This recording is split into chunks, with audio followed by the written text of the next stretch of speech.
This is the podcast exclusively for association executives and members.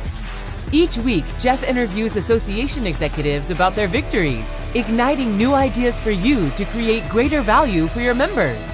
And now, Jeff Tippett. Hello, everyone. I'm Jeff Tippett. I'm grateful that you've joined us for today's episode of Victory by Association. Today's show is brought to you by Targeted Persuasion, Public Affairs, and Communications. When your association has a policy prescription you're trying to advance or stop, you need the power of targeted persuasion, building a successful grassroots campaign designed to move legislators and other elected officials.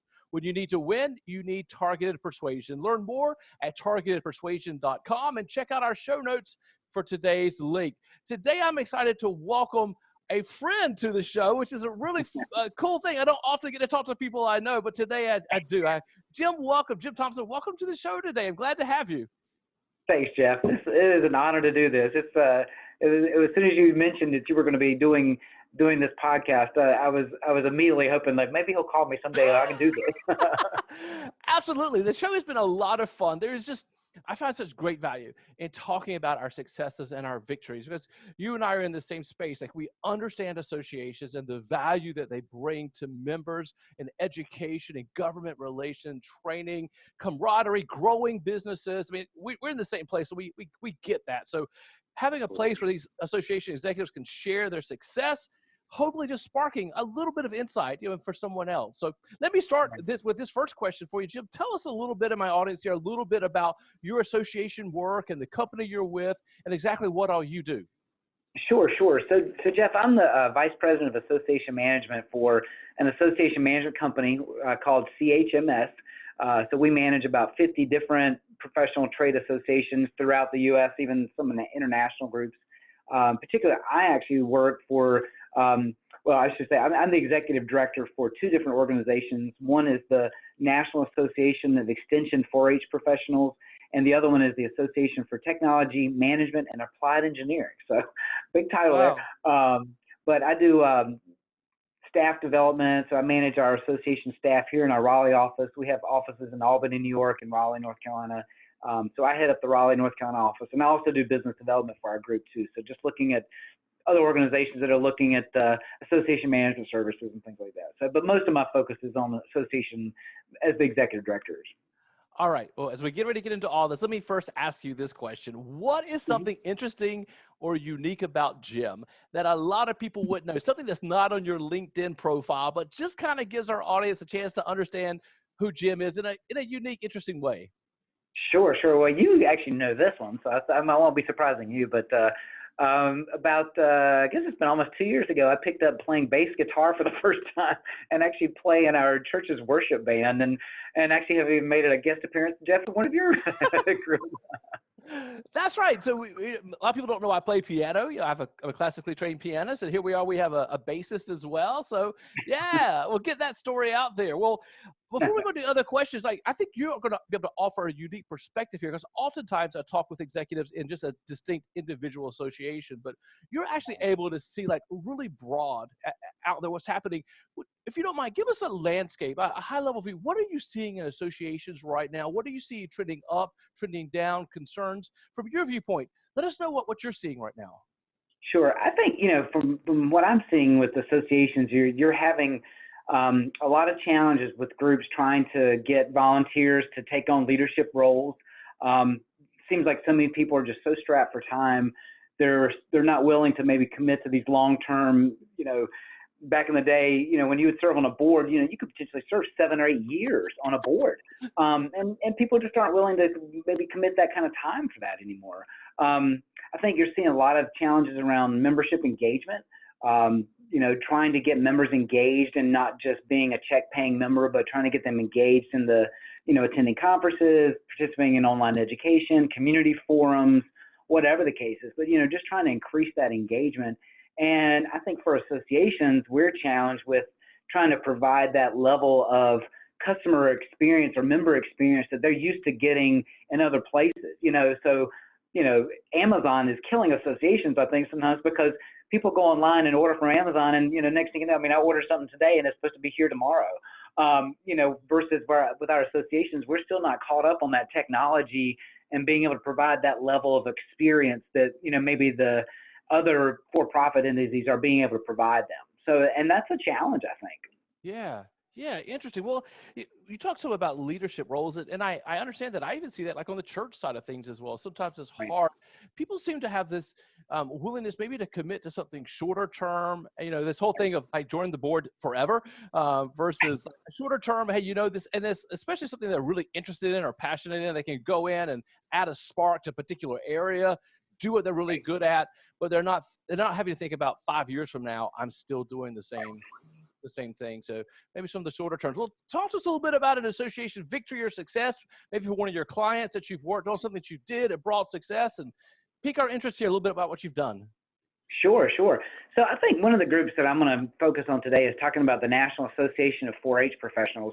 And I use that name because they're actually just going through the process of a complete name change and a rebrand. And it is really exciting. But, that story doesn't just, start from the board deciding that they wanted to change their name. I mean, this has been a 3-year journey for them in terms of, one of the things I think has always been a challenge with associations and working with boards is trying to get boards to think in a strategic way. So, one of the things that we've been able to do in working with the 4-H folks is, helping design a board meeting and board functions where they can truly be more strategic.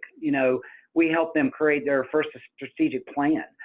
We develop processes in places where, we were able to take away some of the operational functions that, they were at one point in time getting involved with and kind of moving that towards us and sort of giving them the confidence that, the reason you hire an association management company or a standalone staff for that matter is that, our job is to do the work of the board. Your job is to give us the direction and where you want to go. So, just over the last few years, they've been able to completely redesign the way they do their conferences. They're looking at, in the past, they had it where a state would actually would kind of serve as a state host, and they would come to the table with an option for the meetings. And typically, they would only be getting one state per year to even agree to host a conference. So they never were able to be in the driver's seat for their own professional conference. Which, is a huge revenue generator for the organization. But when they started going through this whole idea of, looking at 4-H and the profession and how they wanted to really be more focused on developing, professional staff and their education, they took that ownership of that and created a pathway that put them in the driver's seat to now they're the ones that are owning the conference. They're managing it. They're managing the process. And that all stemmed from the idea that, now that they had a full-blown strategic plan, they revisit it, they focus on it regularly, all their meetings, whether it's board meetings, executive committee meetings, are focused on their strategic plan and where they want to go. And anytime something gets brought up about something that's not in the strategic plan, it's made very clear. We had a joke in board meetings. Somebody would bring around this like purple elephant, and anytime somebody would bring up something that was outside the strategic plan or outside the purpose, the person had a right to pick up the elephant and throw it at the person because it said, hey, look, you're going off the rails here. You're talking about something that's not important right now. So, we really started ingraining that culture of, realizing that they're supposed to be very strategic in where they're thinking. And so that way, now we're where we're at now, which is fantastic. Yeah. Like this whole rebranding, the whole name, like even the strategic direction, like all that's complicated. I mean, there's so many moving pieces. Tell us just some high level barriers that you face, moving in this and helping to work with their board. What were some of the barriers, hurdles, or things that kind of popped up as you help navigate and help them move through this space? Sure. I think probably the biggest thing is tradition. For so many years, and we're not unlike any other association out there, is, you hear the term the sacred cows. There's so many associations have these traditions, they're longstanding traditions, but this is the way these things have worked. So, we were really able to kind of just use our professional experience to work with them to say, look, anytime they would start dabbling in operational issues, we would just work with them to kind of point back to saying, look, your strategic plan dictates this. You have a scope of services with us that says we do X, Y, and Z. So, trust us and let us be able to do that. But again, I think that's one of the things that takes time to develop that trust that, when you say it's this whole idea of, do what if you do what you say you're going to do over a period of time, that eventually builds that trust that, yes, they do trust that, we can let go. We can let go of some of these operational things that we've sort of been holding on to. For example, they were managing the entire conference proposal process. They actually had a volunteer that was, going in and actually developing the conference proposal system, going out and getting the submissions, bringing them in, managing the whole process. And, for a volunteer, that's brutal. That's a brutal process to take on, but that was a volunteer position on the board.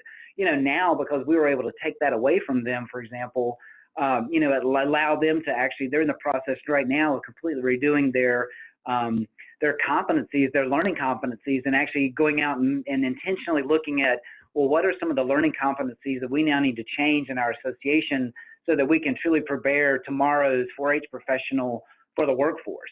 So, but again, it took some time to develop that trust that, look, no, trust me, like when you can give up some of these operational tasks. And I guess that's the thing, is just, it is a marathon, it's not a sprint. So it's one of those things that over time you have to start just taking away little bits and pieces of those operational things and trust and letting them know that, you can trust them to do that. Yeah, and especially like for the board in this case, it's not like they're even losing some of their time or commitment, and they're just being able to take it to a higher level and bring more of the strategy in, so they're not way down here doing all the little teeny tiny pieces, because you guys are, and that's your expertise. Like that's what you're really good at, and a lot of times board members aren't even good at that space. Right. No, absolutely. I mean, and that's the thing. I always tell associations all the time that, especially on the board, is that, I could never do what you do, your job. That's not what I do. And I would never pretend, going back to the conference proposal example, you wouldn't want me evaluating the actual proposals that came through to see what would be best served for your members. Right. But on the flip side, I don't want you coming in and developing a conference proposal system, because you don't understand how that works. So what I really needed to work is that I developed the process and the places and the tools, and then you use your expertise to then define, well, what does that education look like? You're the one that should be scoring the conference proposals, not me, because I'm not a 4-H professional. You are. Yeah. So, and that's, I think, that education, it's much easier for me to learn your profession and kind of get into it, because I am a professional, versus you trying to understand what it means to be an association professional, because this is what I do for a living. Yeah, absolutely. Well, we've talked a lot here today, Jim, about navigating change. And I think that's extremely interesting. And I think it's part of survival too, not in business, in the association world. We have to navigate change, because if we're not changing, we're already dying. So you've talked some, let me ask you this final big question here. For all of our association executives that are listening, that are facing change, and this could be internal change, it could be change like with the management, it could be board, some type of change, because hopefully we're all managing some type of change in our lives all the time. You've talked about constantly evolving. Exactly. You talked about trust. What other tips would you give for managing this change for association executives that are facing something right now? Sure. Well, I think the big thing is to make sure to always keep a pulse on your members. I don't think organizations necessarily need to spend a lot of time and energy on these massive amounts of surveys. Again, I think, maybe once every 2 or 3 years, it's good to have a big, ginormous survey that you might do of your membership. But, periodically taking the pulse of members and kind of getting their feedback from time to time on certain things. So that way, you have the ability to be able to shift and move directions real quick. Because I think that's the thing that, I think a lot of associations kind of miss out on. The whole day and age of creating these, long-term 3 to 5 year strategic plans, while they're great and they're important, you really need to be more able to evolve quickly. And that's why I think, taking the pulse of your membership, constantly having a culture, creating that culture of what I call just environmental scanning, and just really scanning the environment constantly to find out and again, it's not just with your members, as you know, from your background in advocacy, things like that, there's so many fronts that we need to be kind of cautious of what's happening in all these different levels, whether it's in the federal government, whether it's in the media, whether it's in the legislature, regulatory groups, other competitors, like-minded organizations too. I mean, making sure that you always have a pulse on those things, I think is so crucial. And then also being able to be willing to commit the time to board meetings to have those crucial conversations that, around some of those issues that might come up, so that if the board needs to evolve or kind of, do a 180 if it needs to, then it has that ability to do that. And it's got the information that it needs to make those decisions. All right, those of us that speak, we love things in threes. And you've given us our threes here in navigating change. And I think these are fantastic. You talked a lot about trust, and it's huge. In my current book, I did a whole chapter on trust. That's so important. Right. You talked about the pulse of the members. It is so easy for boards and management companies to become siloed and become echo chambers, just one to another, that we do lose touch with those members and staying in touch with in such a way that we're not dependent upon a 3-year survey, but like, how do we get more rapid fire feedback of like, especially those that it's going to impact? How do we get that type of pulse? I like that as well. And then the third one that I heard you say here is the time to commit to conversation.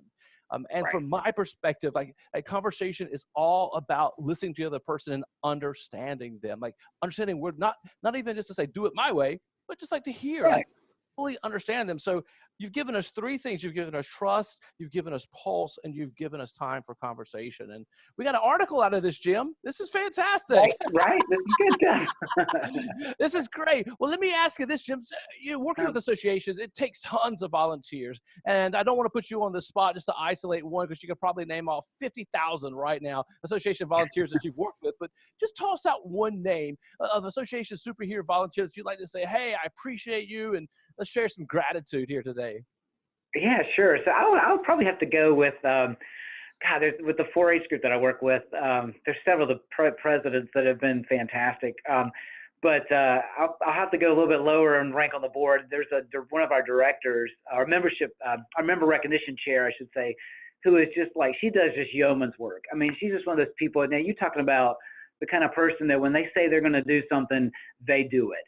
They're committed. This is the kind of person that, I'll get emails from her at 9 o'clock at night because she's working on, NAE 4HA work.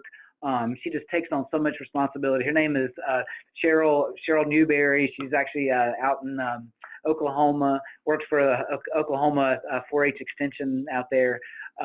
But she's just dedicated, just a hard worker, and just so passionate about what she does. And you just wish you could. I mean, I've told her this many times, and I've told board members too. I wish we could clone her because she's just fantastic. I love it. Well, our shout out to Cheryl today.